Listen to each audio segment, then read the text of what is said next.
Hey everybody, it's me, Gregory Mannarino.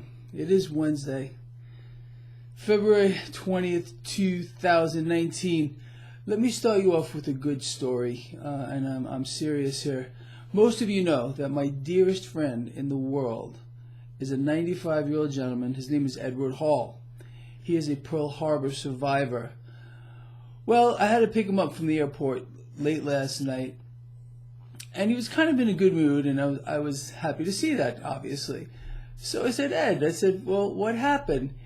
He goes, when I was boarding the plane, the captain noticed that I had my Pearl Harbor survivor hat on. And he, of course, gave me a big thank you for your service, asked him about the attack on Pearl Harbor. And then Ed went to go sit down. And before the plane took off, the captain announced on the overhead that they had a Pearl Harbor survivor on board.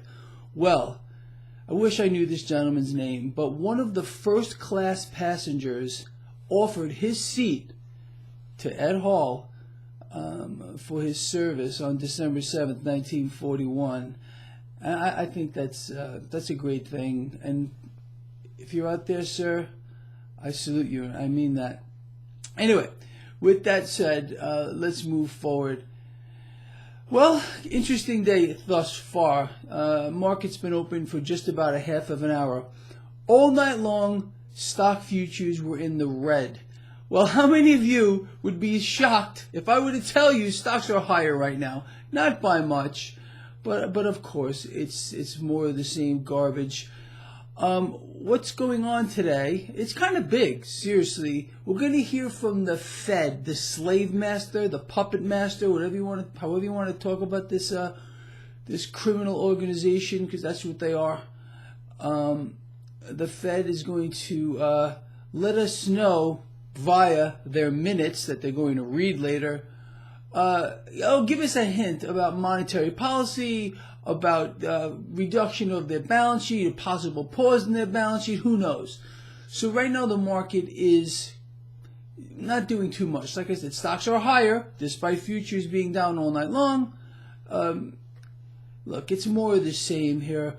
There is such a twisted, rigged game going on right now. I mean, again, look, we have a managed market and a managed economy, just like every other nation that has fallen into this socialist trap. That's where we are now. I mean, the next step is, again, to just cap it off with some kind of a radical leftist president. And that's how this is being set up. Understand. I mean, I could go on and on about it, but the truth of the matter is President Trump is being set up to be a one-term president. It's a setup.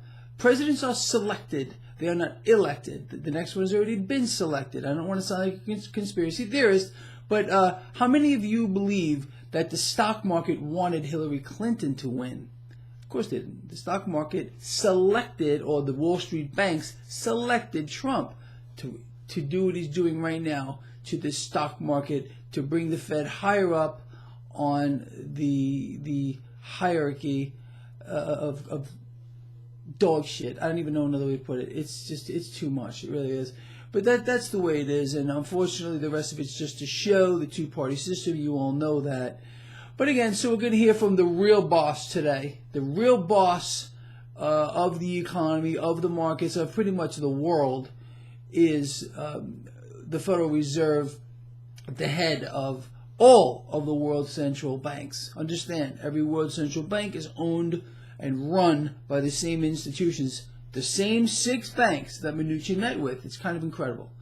But, I mean, sometimes things are just thrown so hard in our face, people just go, what just happened? They don't even get it. They don't even get it for the most part, because they live in their little worlds that they are led to believe is real. They're kept inside their box, not you. All right, with that said, I hope you liked my little story about Edward Hall. What a great man. What a great man. Anyway, we will talk later. Let's try to absorb what comes out of the mouth of it later, the minutes. I will talk about this later, and we're going to watch how stocks respond to it. If they don't shine the biggest beam of light up the crack of this market, I won't believe it. I mean, that's the game. The game is simple. Inflate stocks at all costs. Find every reason imaginable and unimaginable to continue to borrow larger and larger sums from the future. Introduce things like Space Force or whatever the hell else they got to do. It's not enough to have small projects. They need huge ones like Space Force, which makes the Fed very, very happy, because who funds it? When the president signed it yesterday, did he say, this is what we're going to do to fund it? Of course not. He smiled, signed it, showed the picture. I'm more than certain most of you saw it by now. Didn't talk about how we're going to pay for it, because he knows how we're going to pay for it. It's the Federal Reserve, the president's favorite institution, bar none. Anyway, with that said, see you at the end of the day.